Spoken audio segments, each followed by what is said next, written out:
When you type a message into a large AI product, it feels like one model answering one user. You ask a question, and a few moments later, an answer streams back. Simple. But behind that simple chat box is something enormous. That single request enters a distributed serving system spread across many machines. It must route traffic, build context, run safety checks, schedule expensive GPU work, and stream tokens back to you, all while keeping latency low. And all while millions of other requests are flowing through the very same machine at the very same moment. In this video, we will open that box and follow one request through the entire serving pipeline. The journey begins at the edge. The request first goes through authentication, then rate limits, and then routing. Authentication confirms who you are. Rate limiting makes sure no single user can overwhelm the system. And routing decides where the request should go, identifying the user, the model, the region, and the priority of the request. Once routing is done, the system builds the prompt context. It stacks together the system instructions, the conversation history, any tool results, retrieved documents, and finally your new message. Context building is critical because a language model has no hidden memory. It can only reason over what is actually placed inside its input window.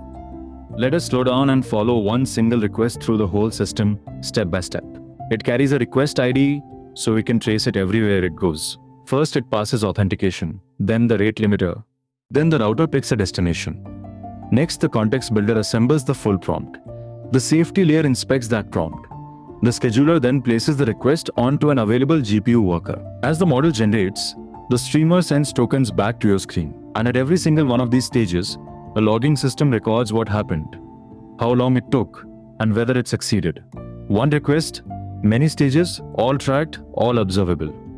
Before and after generation, serving systems may run safety and policy checks. Some checks look at the incoming user request.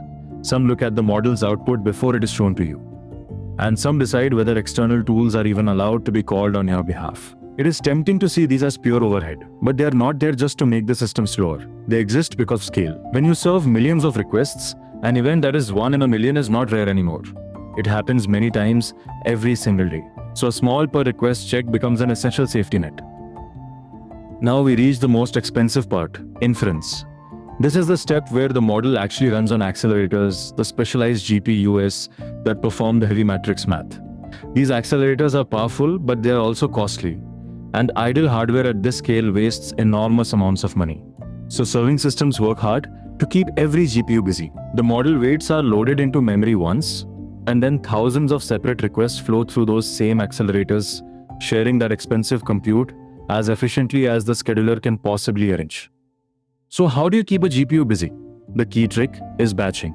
The system groups compatible requests together and runs them through the model in parallel in a single pass. Batching dramatically raises GPU utilization, but it comes with a trade-off. If the scheduling is poor, batching can actually add waiting time, because a short, quick request might get stuck behind a very long one in the same batch.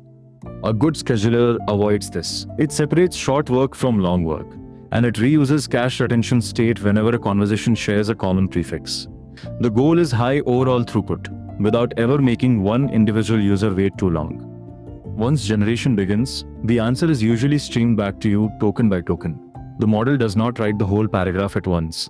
It predicts the next token, then the next, one piece at a time. This is why engineers measure two different numbers. Time to first token is how long you wait before the very first word appears. Total generation time is how long the complete answer takes. Streaming is powerful because it shrinks that first number.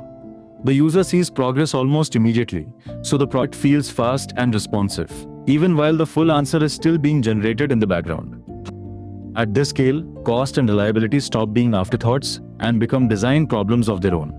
A production system needs fallbacks, retries, load shedding, observability, abuse detection, and careful capacity planning. When traffic suddenly spikes, load shedding protects the core service by rejecting or delaying the least important work. A fallback can reroute a request to a smaller, cheaper model rather than failing completely. And dashboards watch latency, errors, GPU utilization, and cost per request in real time. This is the key lesson. A good LLM product is not just a model. It is a model wrapped in infrastructure that constantly manages latency, safety, cost, and user experience. So here is the mental model worth remembering. An LLM request is not answered in one magic step.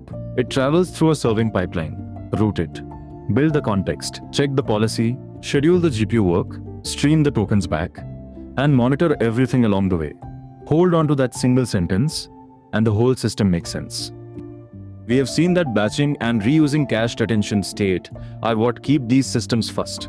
In the next lesson, we zoom into exactly that optimization, the KV cache. We will see precisely how it makes token generation faster and cheaper. Thank you for watching, and I will see you in the next lesson.